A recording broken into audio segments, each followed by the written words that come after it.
Welcome to the TSC Studio podcast. Hello and welcome to the TSC Studio podcast. With me today I have One Apple, Tanner, and Pillow. So today we're gonna be... It's Pill Power 99, but whatever. God, I knew somebody was gonna comment on it. I was expecting the pee-pee boy from Tanner, to be honest. But anyways, today we're gonna be talking about concept and story planning. So, let's start off with, how do you come up with a new story? How does it all start? Let's see.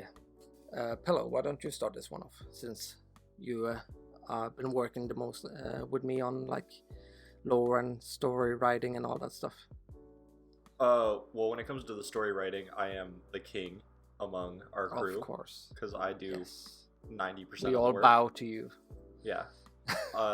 Coming up with a new story, personally, I think that the most important thing is just finding like your genre, finding what you want to make a story about. I consider the TSC world to be a sandbox of ideas. It's a place where you can... We have an established world and we have all of these established things.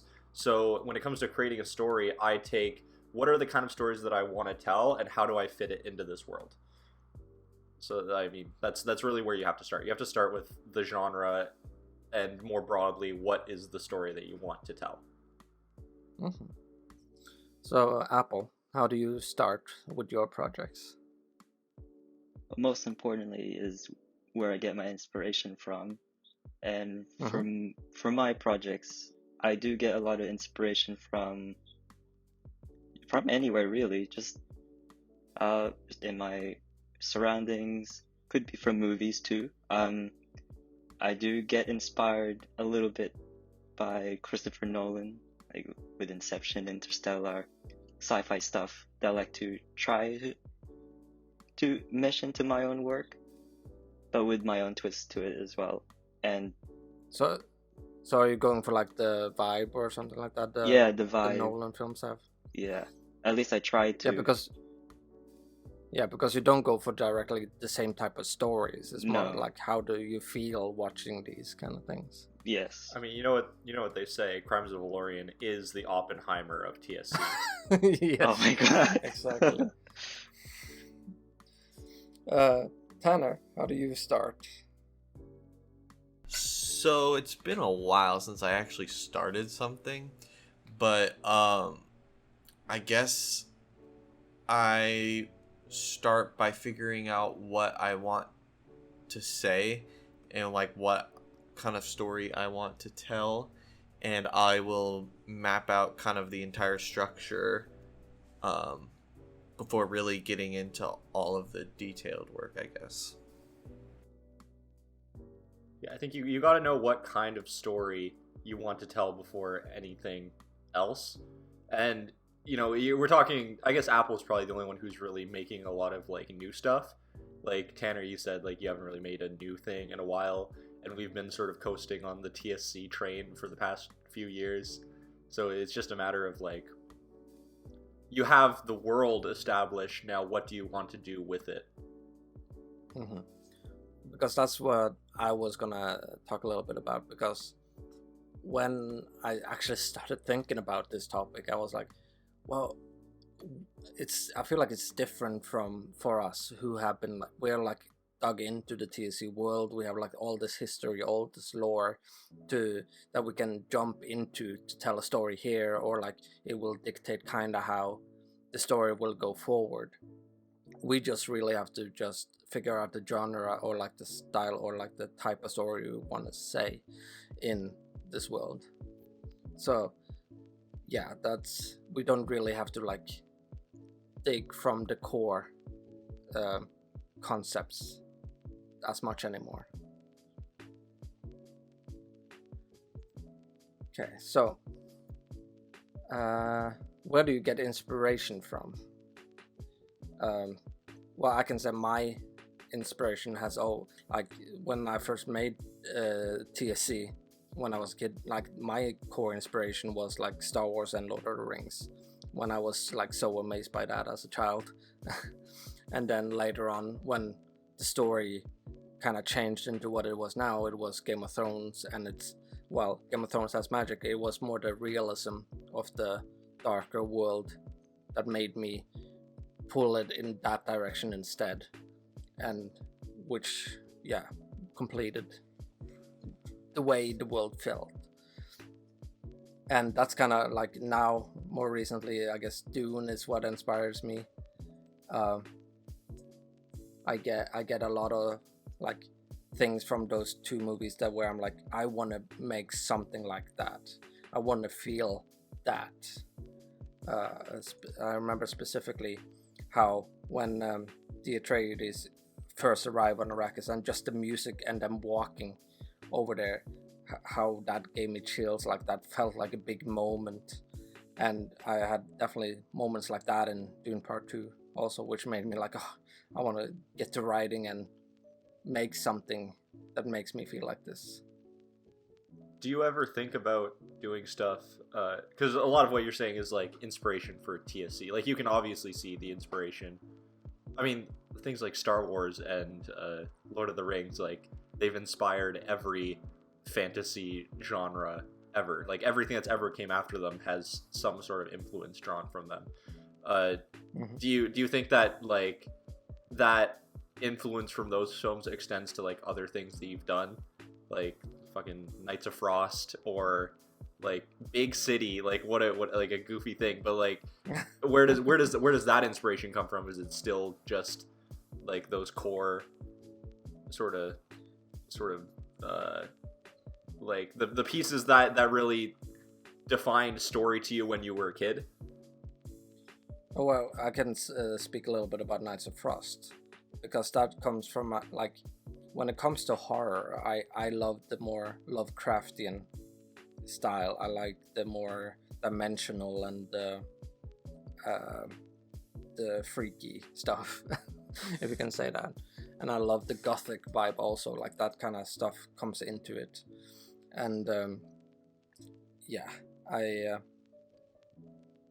so that I mean, it's gonna have an effect from Lord of the Rings and all that kind of stuff. I guess more so Lord of the Rings than Star Wars in Knights of Frost case, because there's a lot of horror in Lord of the Rings too, with the Nazgul and the creatures and all that, and the tension and moments. Like a lot of what I've learned about story, I've learned from Lord of the Rings.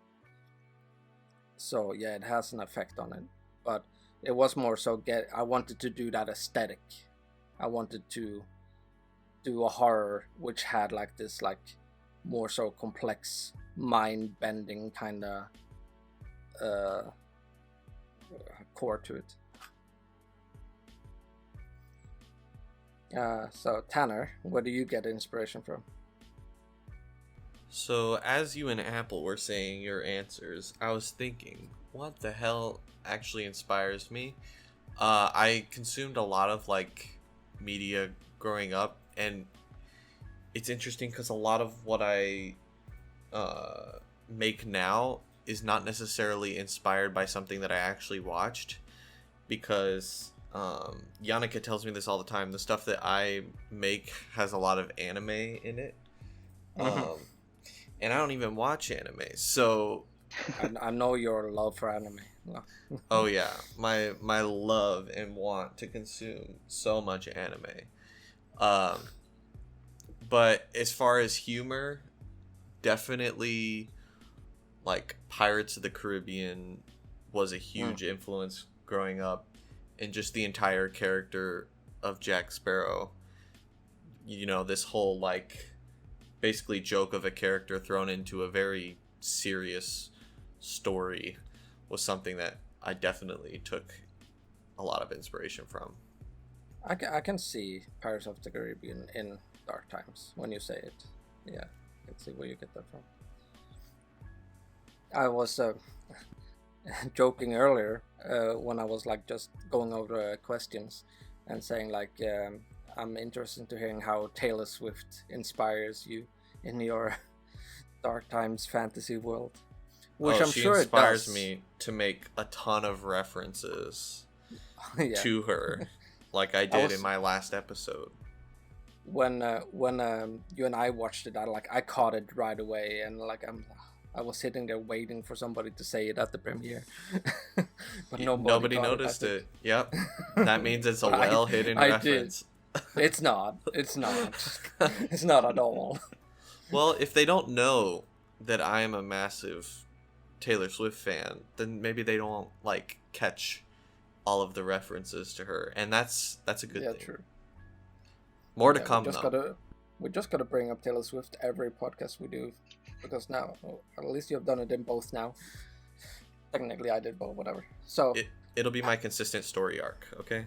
yes, Your arc. Apple. Talking about story arcs. This is story writing. This is what it's all about. Yeah, it's all about. So Apple, tell us some about Cyberpunk. Oh, Cyberpunk, where do I begin? I can't say that I've been a big fan since the early years of Cyberpunk. I've only just recently got into it from playing Cyberpunk 2077. I just love the world. Just like this, I mean, on brand for me, corrupted films. The whole gist of Cyberpunk is like technological advancement with corrupted undertones. Really, it's a less so it's more of a dystopian world where there's not really a happy ending, which is kind of fell in line with what I've been making in the past with the corrupted universe at the time, and I guess it probably falls in line with types of AI and Android technology and humans. For sure. Just those types of stories. Because we have, for Apple, we have Nolan, we have Cyberpunk, we have Cars, and we have Detroit Become Human. Is that? Oh yeah, Detroit Become Human. That was in my 2018 Machinima's heavy inspiration. Because that was the inspiration for the series you did back then, right? Yes. That was that time's Cyberpunk. Yeah, this is before Cyberpunk, before I discovered the Cyberpunk genre, and I've realized how many similarities there are between the kind of work I make and what Cyberpunk actually is as a genre. And has there been anything else? Well, actually, yeah, I'll mention Starfield because I've never really been into space, exploration games, until that game came out, and it's kind of ignited another ounce of motivation to experiment with some new storylines. Yeah, I was about to say strange coincidence. There's a space project from One Apple coming up. Yes, and a Cyberpunk project coming up. Woo! Woo! Yeah, we'll be in the new connected universe I'll be announcing very shortly. Haven't you already announced it? Not officially. I thought you did. Not officially. Okay. It's just oh hey, this is gonna happen. Just look out. Well, it's official now. Well, I guess this right is here. your announcement now. Hey, it's official! Yay! Yay! Yay! But yeah, I'm excited. Just trying something new. It's what I've always been doing, really. It's just I tend to not stick to one thing for too long. I like to jump between different ideas. So now space and cyberpunk is my new obsession, away from androids and Detroit Become Humans of the world. Okay, so Pillow, what inspires you? Star Wars. Next question. Okay, so anything but Star Wars? Well, everything I mean, we're going to talk about it later on, so I don't want to get too deep into it, but Star Wars has always been my biggest inspiration when it comes to any sort of storytelling. Everything that I've ever written or I've ever done, I can trace back to the way that things in Star Wars or having watched Star Wars made me feel impacted that story. So when it comes to inspiration, it's Star Wars all the way, and whatever other stuff I'm watching at the time. Has there been anything like notable other than Star Wars? Recently it's been The Witcher. I've gone really. Oh into, yeah, you talked about that. Yeah, I've gone really into reading the Witcher, the books, the original books, and just reading through those, as well as like playing the games and watching the Netflix show. Just that's been my Lord of the Rings for you. Like that's like my sort of fantasy inspiration. A lot of the way that those stories are told, really resonate with me. You told me you liked the kind of like short stories, kind of building up over time with Witcher. Yeah, well, The Witcher started as like a series of short stories that became the larger like series later on, and the way the short stories were written are such. I find personally one of my weaknesses as a writer is I tend to write too much. I overwrite, and I do. Yeah, I get so engrossed in telling like a grand story. I like how The Witcher is able to create really interesting. They create an interesting story without needing to spend too much time on it, and the techniques that I'm gonna butcher his name, but like Andrzej Sapkowski, the writer who originally wrote The Witcher, his whole the way that he tells his stories is very inspirational to me now as someone who's learning to be a better writer. Yeah, I think that's a good one to learn from when it comes to like writing shorter but impactful. Okay, so why are you creating the story? Hello, you can start off with this one. Get us going. Why am I creating the story? Is because it's a story I want to tell. If I'm creating something, it's because I want to tell it, or I think that it's worth telling. I mean, that's the bottom line for me. I'm not going to make something that I don't care about or doesn't matter to me.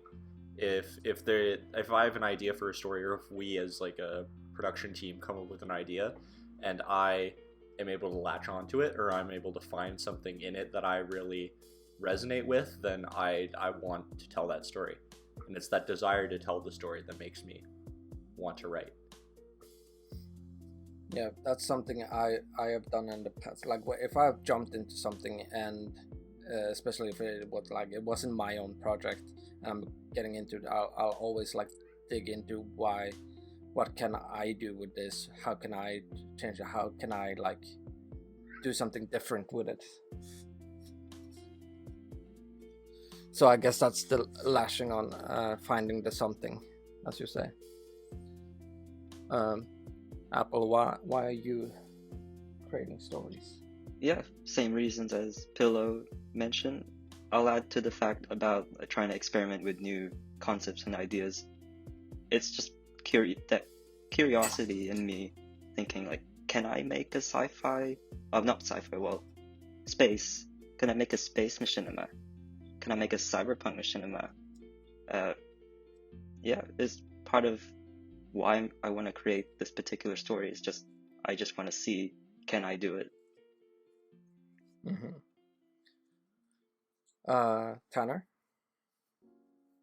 You know, to add on to what all of y'all said, I think a huge part of why I create stories is to just like entertain people at the end of the day, because I guess that's just like the creative only person in me, that just like everything I do is something creative that is trying to in some way entertain somebody, and visual media is just another outlet for that. Yeah. So, okay, but could you do a story simply just to entertain, or like without it being like something you personally would be that interested in? No, I definitely do have to have an interest in it, but finding that balance of something that I want to say versus what I'm hoping other people will find enjoyment out of is something that I value a lot when I'm making a story. Yeah. Okay. So, how do we create a compelling beginning to a story? And we talked a little bit about this already, but it's basically finding the tone, finding the how would you say it? Well, I would say, yeah, tone. I think tone comes with the previous question we were talking about of coming up with a new story. I think that creating something compelling, a large portion is just having an interesting story to start with. But the thing that'll keep people around, that's key to any story, well, most stories, but to the stories that we tell specifically, is character. I think that characters have to be interesting and relatable, so that the audience actually wants to engage with them. Like, ultimately, your story can't be compelling without compelling characters, unless you're telling a very specific type of story that we don't really tell. Yeah. I mean, we can mix the questions then, because that is the next question. How do you create a compelling character with a satisfying character arc? And I think, like, when it comes to hook 2, is like you need to be able to set up exactly who the character is. You need to understand it, at least who they are at the beginning and what they want, and then their setting. Like, for example, I mentioned this earlier, like the Remnant, the way you set up the beginning there, it sets up them as like this ragtag group who are in this like mafia cowboy kind of setting, deal like underground deals and all that stuff, so you understand the environment they're in. Okay, so I guess the environment, the setting, was like the hook of the Remnant, and then you see them in action. Yeah, the Remnant was a very genre heavy story.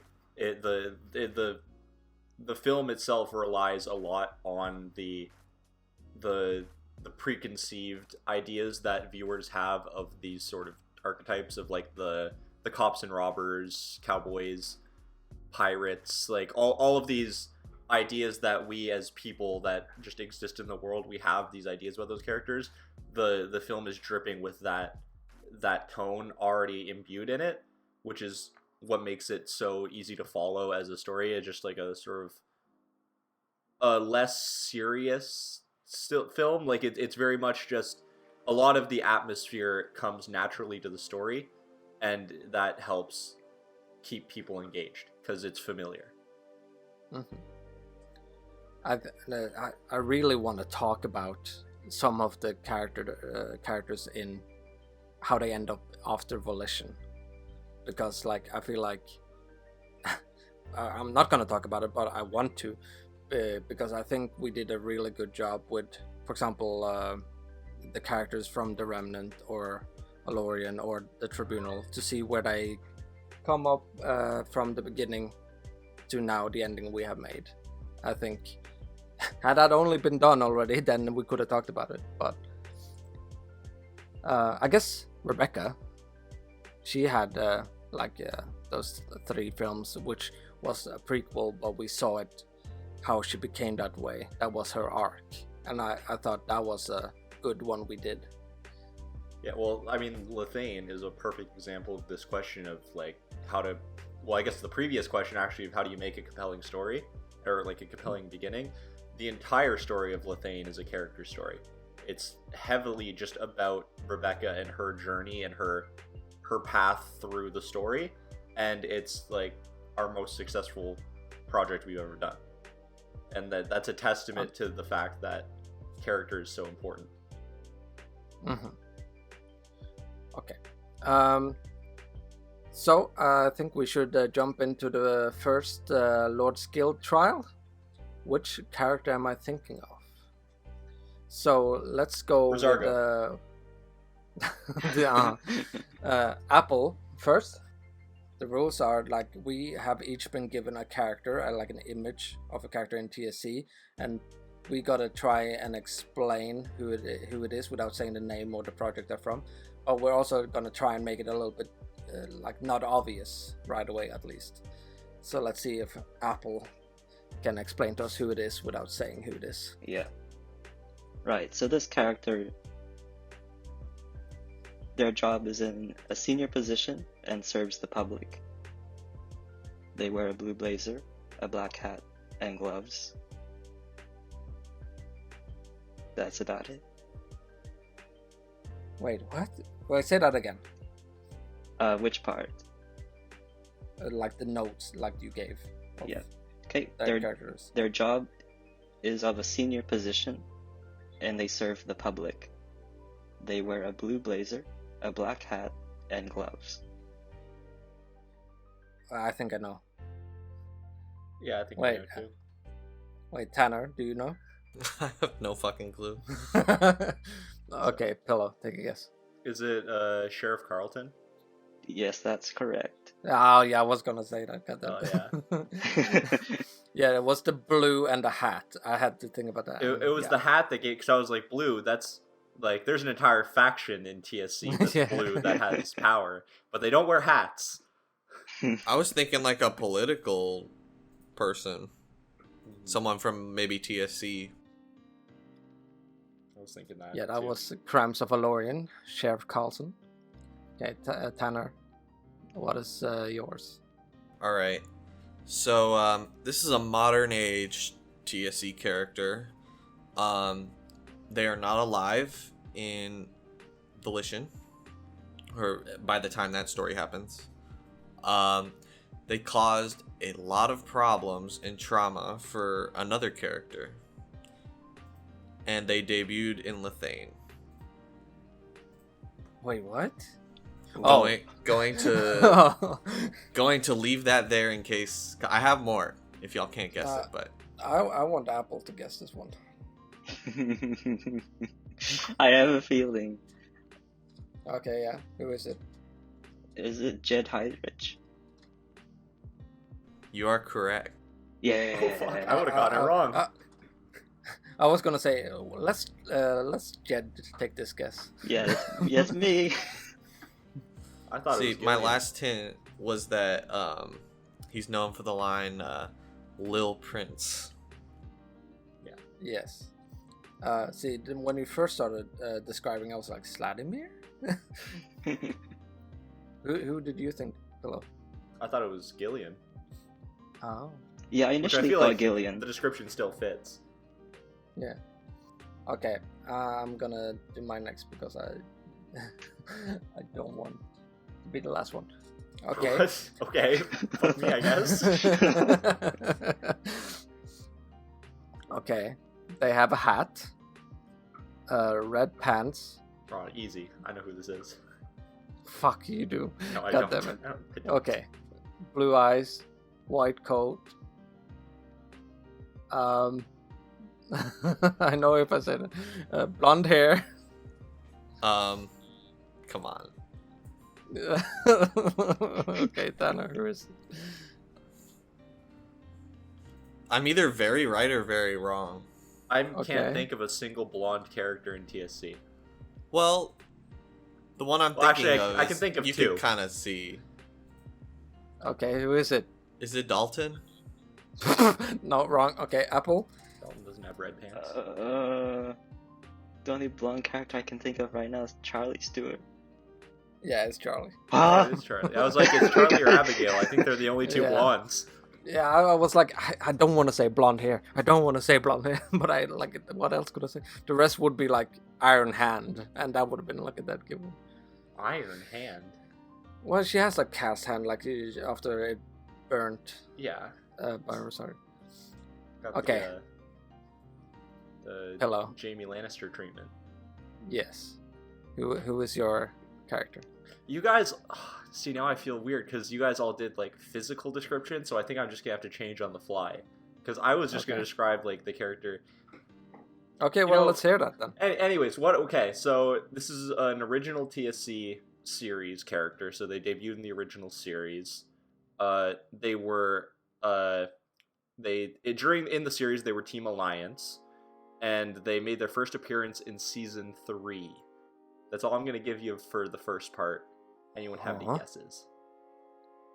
I'm gonna try and think of who Skilled would send you from the original.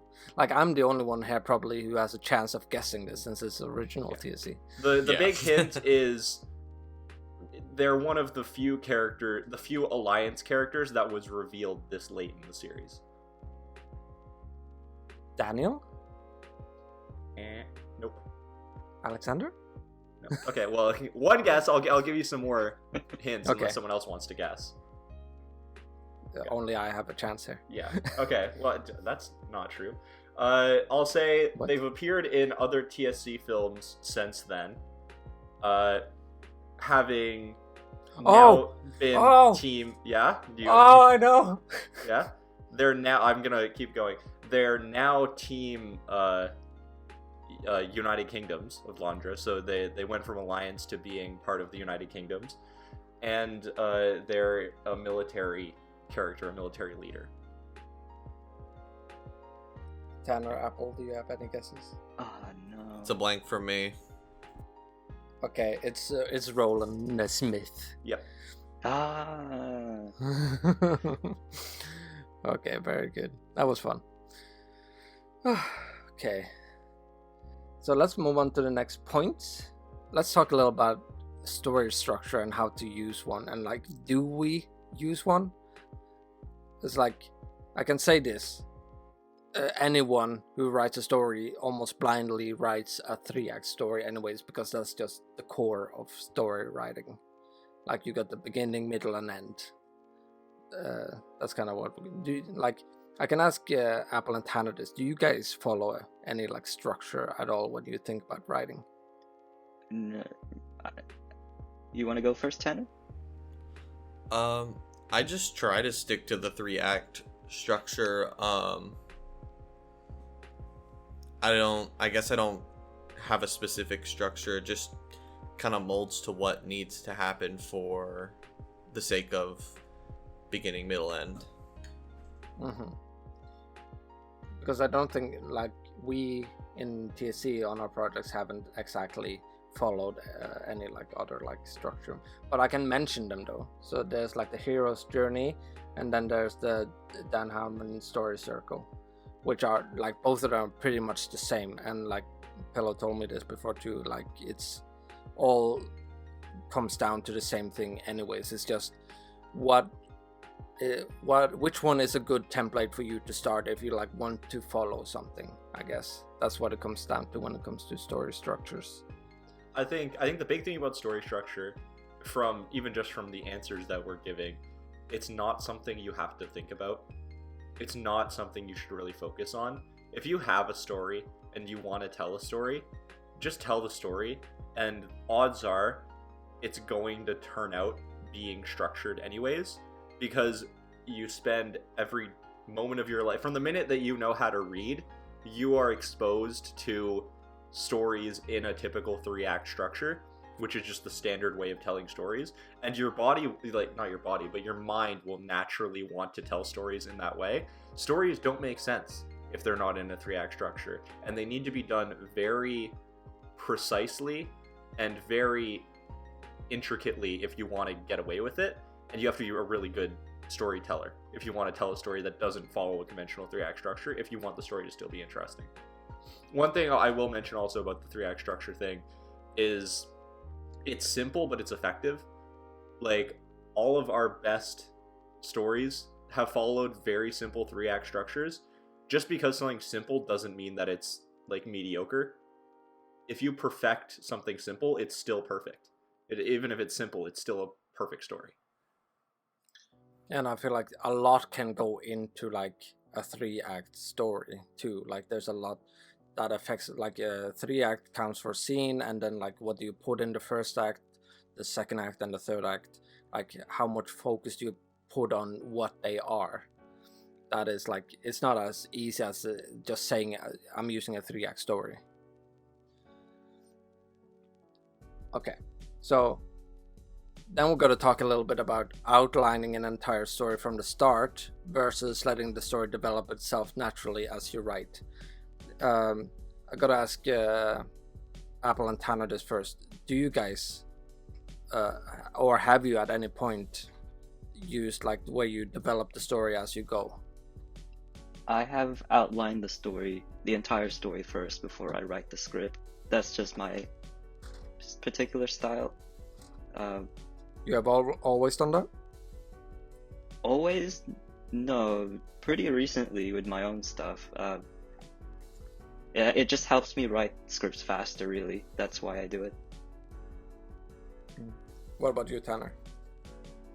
So back when I first started, I kind of did it more, not improvise, but like I'll write a script, finish the episode, and then I'll think of the script for the next one. And it worked at the time, but when looking back on it, it's not good work, I would say, because things that happened earlier didn't get the proper setup to pay off satisfyingly. And so I think at least knowing where you're going and knowing how you want to end and what beats to hit along the way, you can still write episode by episode as long as you have that structure in place. But if you write freely, I mean, you're taking the risk of making an unsatisfying story. At least that's what happened to me. And I can say that whenever I've had that situation where I haven't had like the ending in mind, let's say Knights of Frost, or like let's say the Tribunal storyline wasn't always clear where it would end up. Like those have been the two most painful projects to find a conclusion for, because you have to wrap up like things and have it make sense. Like I think we have done it in both projects, but Jesus, I do not recommend it. It took a lot to get there, especially for Tribunal's second part, which turned out to be Volition. That took an entire rewrite. So several rewrites. If you ever want an example of why it's better to outline than to just like go with the flow and write as you go, the Tribunal was supposed to be the end of the Tribunal story, and now we have another like 2 hours of story that we still have to tell at the end of it, because we just did not have enough time to wrap it all up. Mm-hmm. So like that's a sign that, you know, we planned this whole thing, and from the beginning it was always the Tribunal will be the end. We do Tribunal and that's the end. And now here we are a year after the Tribunal has been released, still doing stuff to wrap up this story. And just like our previous projects like Knights of Frost was the same way.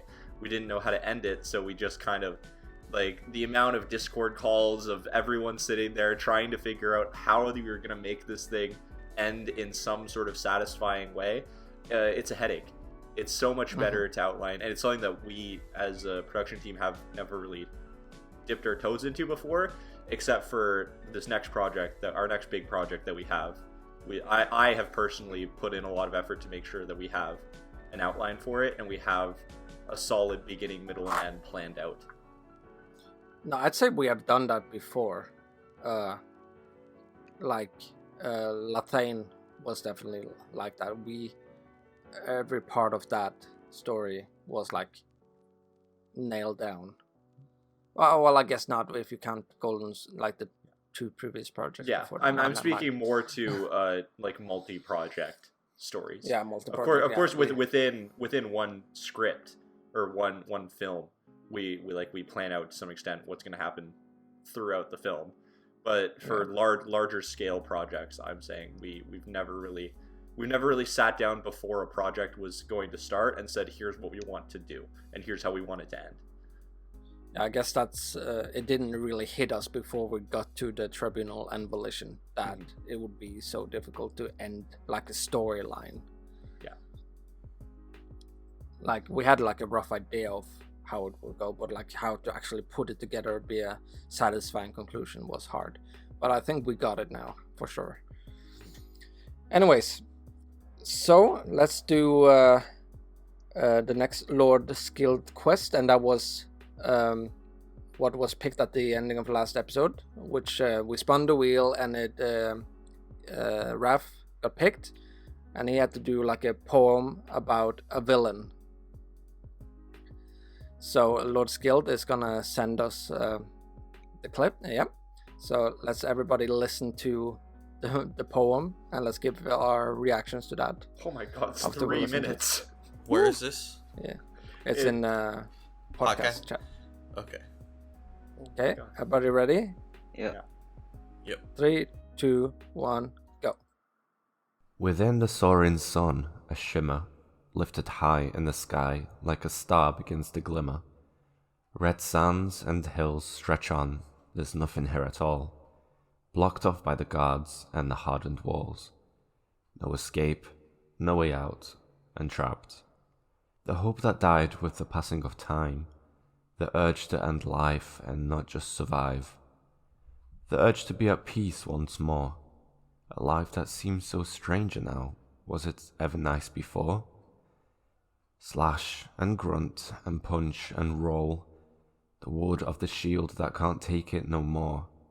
Legs shaking, arms flailing, muscles so sore.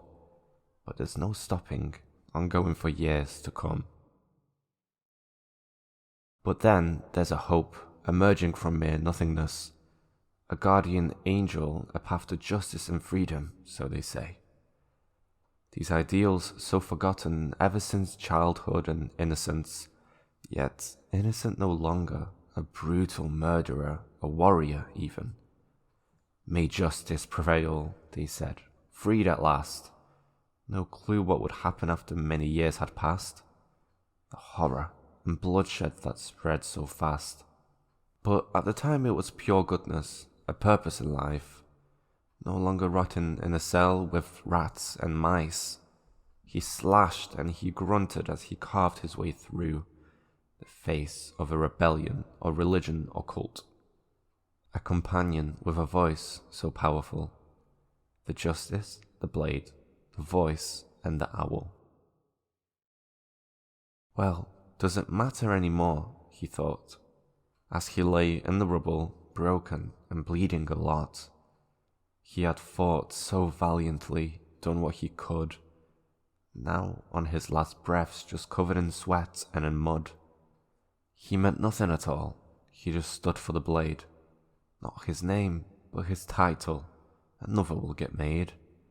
Replaced in an instant by a different fighter with a will, who will plunder and scavenge and torture and kill. So this is what it feels like to lose and to die. Maybe it's more peaceful on the other side. Maybe it was all for nothing, just trying to survive. His own blade in his chest, reminiscing the past. A final breath. The slave is free at last. Damn. Wow. He popped off, not That gonna was lie. really good. Mhm. I was gonna, if I got that one, I would have hit you guys with like a roses are red, violets are blue. I was about to say, I'm so glad that Raph got picked for the poem. Oh my god, good job, Raph. He did. Woo, Yeah. good job, Raph. He had an explanation too, but we need to move on. What did you guys think of the poem? Like, could you tell right away who it was about? I knew it was somebody in the tribunal, but it took a second. It was Raph who wrote the poem, so yeah, I knew who it was. Yeah, about. it's Vladimir. I mean, it did it well though. Like I got like the picture of like his whole Vladimir story in his poem, so I think he succeeded really well with it. That was really good. Wow. Gave you Yeah, goosebumps. it had no right being that good. Yeah. Okay, so we all should be looking forward to who gets picked for doing the next one, which is not going to be a poem, but That's a we'll high get bar to there in follow. the end. Mm-hmm. Okay, so let's talk a little bit about, are there any limitations you have to consider when writing your story? So clearly for us, we make Minecraft Machinimas, so we have to put into consideration what we can write and do eventually. Something Pillow doesn't take into consideration a lot of the time, which gives me a headache. But as turned I think sometimes it's good to write without limitations in mind too, just to see if you can do it. Like there's been times where I've had to like change something that Pillow has written, for example, when I'm actually making it. But I always attempt to give it a try. But there's a difference. When I write, I know what I cannot do. I might push it a little bit, but I usually keep in mind that I'm going to be making this in Minecraft later. Do you want to comment on that contrast, Pillow? Well, that's an interesting opinion that you have, because I remember talking to you years ago about writing for the, like, even as far back as like the original TSC series, and you were very adamant that you never let the Machinimas, the fact that it's Minecraft, hold you back. You always said that you would write a story and then you would write something incredible and then just on the fly figure out a way to make it work in Minecraft. And I took that to heart. There was a time when I wrote at the beginning where I did consider, okay, how would this look in the medium that we tell stories in? And I tried to tailor my stories to that. But since you inspired me to not care as much, this is genuine. This is a real I know, conversation but goddammit. Yeah, so I don't consider, and I think that I'm going to tell the story in the script on the page the best way the story can be told, and then the way that that's adapted to whatever medium it's adapted to is the way that it is. I don't see that as a negative. Why should you purposely neuter your story in order to fit something, just to fit the medium that it's in? When it's on the paper, it costs nothing. The resources are however painful your fingers get after typing all day. Like there's no loss to write the craziest thing ever. So write it, and then if it never happens, it never happens. But at least put it in there. At least make it possible to be made real. Yeah, I think that's a good mindset to go with when writing. I think I kind of put limitations to myself when I write, but I don't. At the same, like, it's weird. I think you do it better than me because you're not thinking I'm gonna have to do this later. Because like I think the difference now also is like the time period that TSC is in, that we're working with, has a lot more difficult things to do. Like for example, in the next chapter is the train. Like almost everything is on a train, and I have to make that move and interact with characters and all that kind of stuff. It's a lot more difficult than what it used to be. So it's like in the back of my mind when I write, not on purpose, but I guess that will put a hindrance on myself, but I try not to. Yeah. And I would like to absolve myself of any blame for the difficulties of the train. Yes, I wrote the scripts, but I was never there when the idea to put the train into the story was brought up. That was me. See, it's Tanner, so I just like to make it clear, he's admitted it. I never advocated for having a train in TSC. I just had to write the story.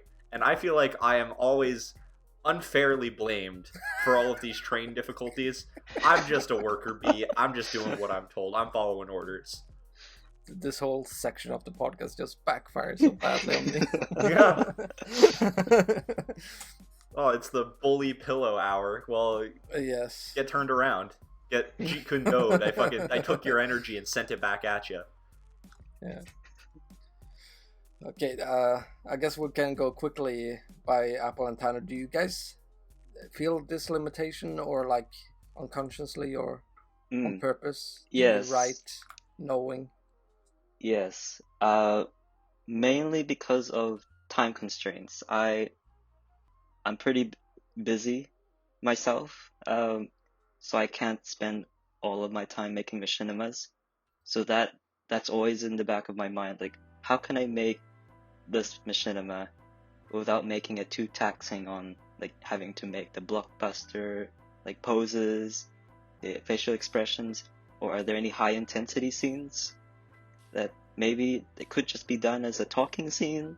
Or yeah, or just in like maybe it's a skill issue too, as like with fight sequences, I'm not the best at fight sequences, so I try to avoid it if I can. But lately I want to push myself a bit further and deviate from the whole, hey, it's just a movie about people talking to each other and it's not much going on. But I think that's knowing that you're not going to have time to put as much effort as that would take.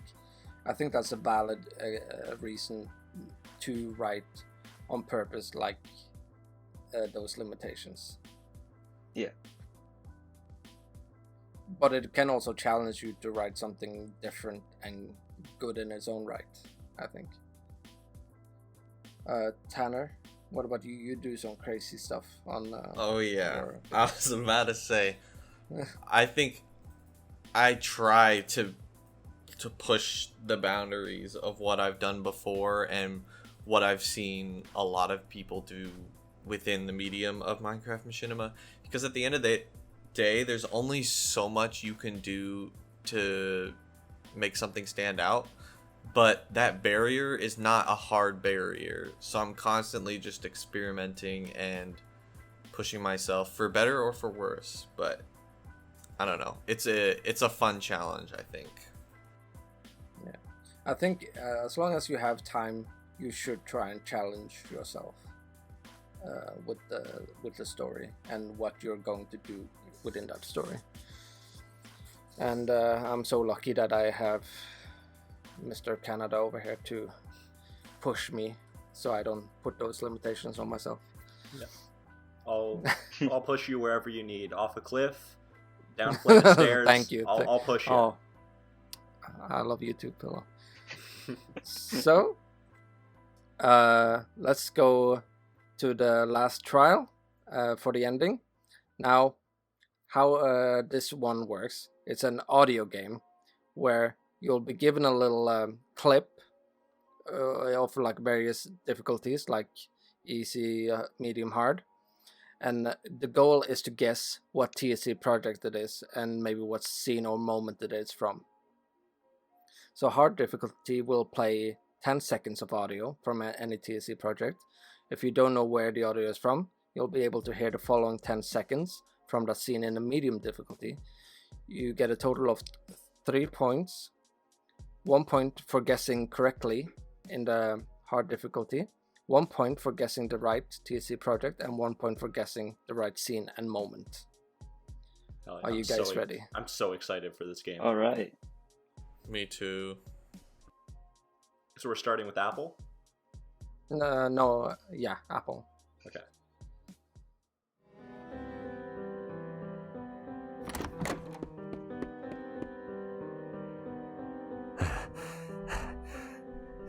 My brilliance.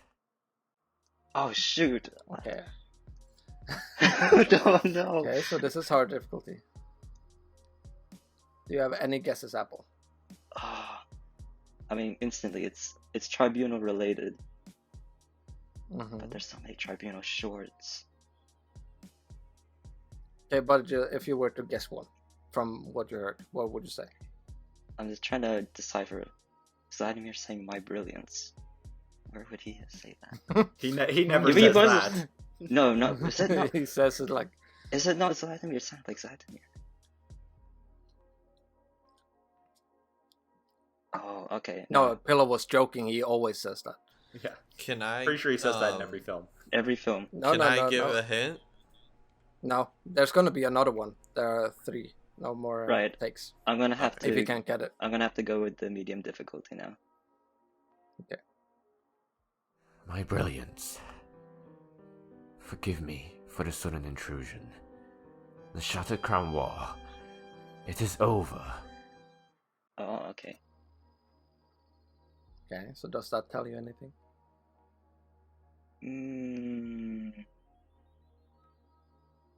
The Shattered Crown War, it's over. Okay, that gives you a time. Yeah. Oh, no. I'm just gonna have to make a guess. Just so I can make a guess. The Tribunal?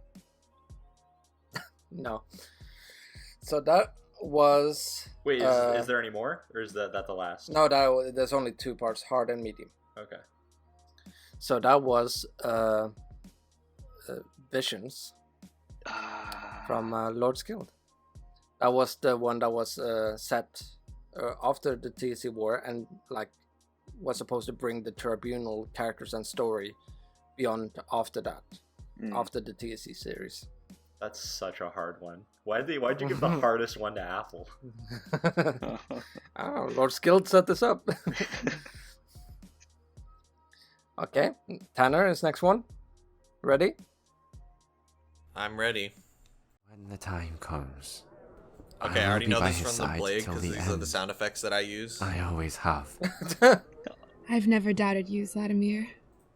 Never doubted you, Vladimir. Wait, maybe huh? that's not from the Blade. That's not the Blade. She wasn't. Well, in no, the this Blade. is the scene. Oh, fuck. This is like the crowd scene. Like Vladimir's talking to Catherine. And there's a bunch of my skins in the crowd. That's my guess right now.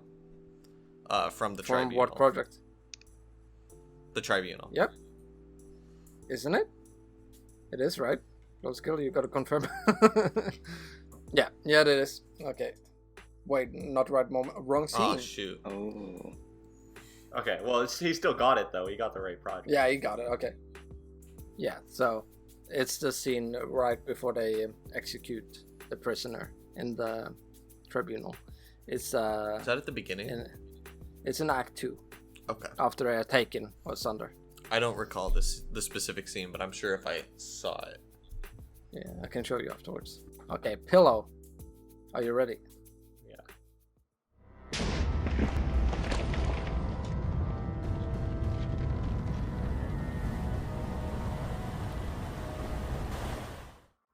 What? What? Okay, I'm Bruh. gonna throw a Hail Mary. Is that TSC season 1 blowing up it's Cyro Crossing? Nope. Okay. That is wrong. This is so hard. It's just an explosion in water. I recognized it right away. Okay, let's keep going. I'm not sure if medium will help.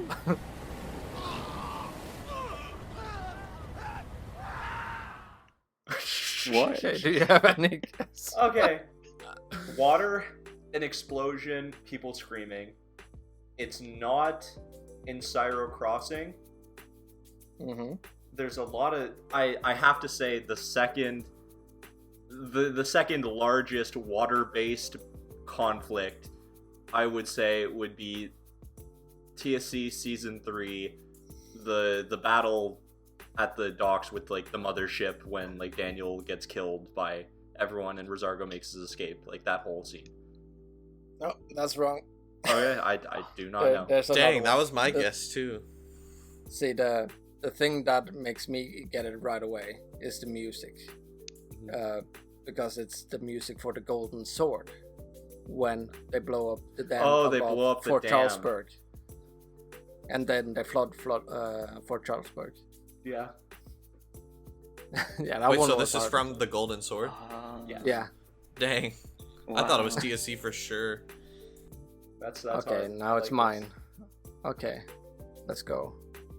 3, 2, 1.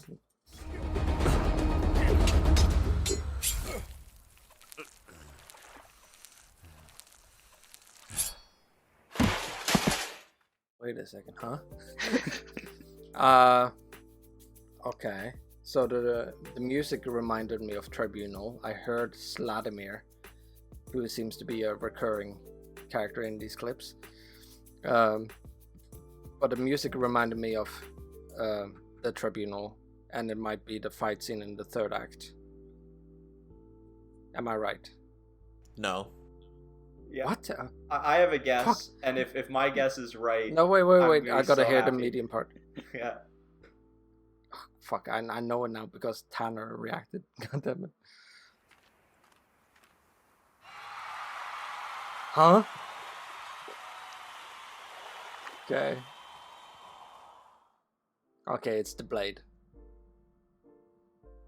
It's gotta be the blade, Yes. yeah. God damn it, Tanner. Yeah. Your reaction, like, like the fact that you knew it so clearly, I'm like, okay, it's Tanner. It's the blade. But you didn't even guess when it is within the blade. Well, it's clearly the one where they're like fighting in the water, like the. Wait, what? There was water, right? Wasn't there? One of the 3 fights was in water. Yeah. I think this was the second fight. Yes. Okay. Whichever so that one was. Yes. So Tanner gets a point, not me. Am I the only one who didn't guess their thing? Well, technically, I didn't. Like, Apple didn't. I don't think. Mine was based on like Tanner's reaction, not the actual clip. You still would have. You probably would have got it though. Yeah, maybe. Yeah, the applause would have helped. Very, very few times that someone dies dramatically and it's followed There's immediately applause. by roarious applause. It's gonna be the Gladiator film. Mm-hmm. Very true. So yeah, I guess Tanner is the only one who got it. Wait, was it? I got it like half wrong though. Yeah. I guess the film, just not the scene. Okay. That was fun. So, yeah, we're getting to the end. Now we just gotta pick who's gotta do the Lord's Guild quest for the next podcast. So the next one will be a continue the story. So Skild has written up a little short one that one of us has to complete the rest of the story too. So the story is Rebecca Lethane is stranded on a small island off the coast of Landra and will do anything to escape. She has nothing with her except her famed golden sword. The island is filled with plenty of natural resources and diverse animals. On the horizon are several enemy rebel ships that sail by regularly, but are too far away to hear Rebecca screams. What happens next? Okay, so now we gotta do a spin. I guess I can share screen with you guys so you guys can see. Please be me. Please be me. Let's spin the wheel.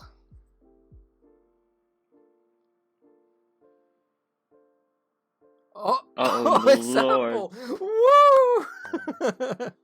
So Apple gets to continue the story about Rebecca Lethane on the island. What happens next to her, we'll see in episode 3. And the maximum length will be half a page for you, Apple. All right. To do. Cool. Okay.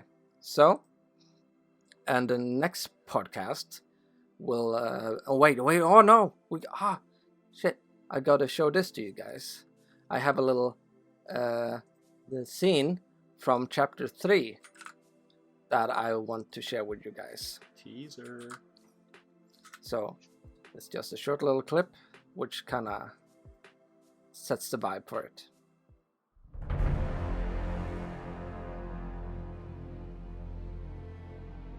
Finally, the rest of our guests are arriving.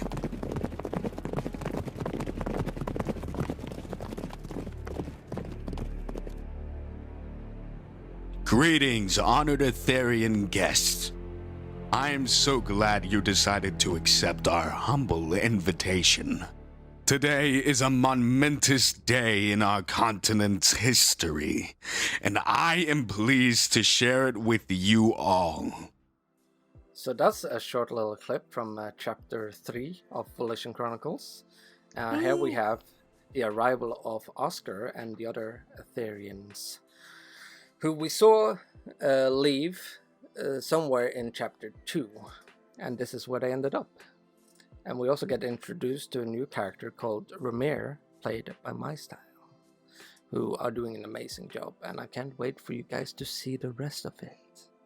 To end it off, the next podcast will be about casting and voice acting, so we can be sure that Scuffle will have a lot to say in this one, and we'll see if we maybe can get a guest on the podcast for that one. Thank you guys for listening and watching, and see you guys next time. Bye!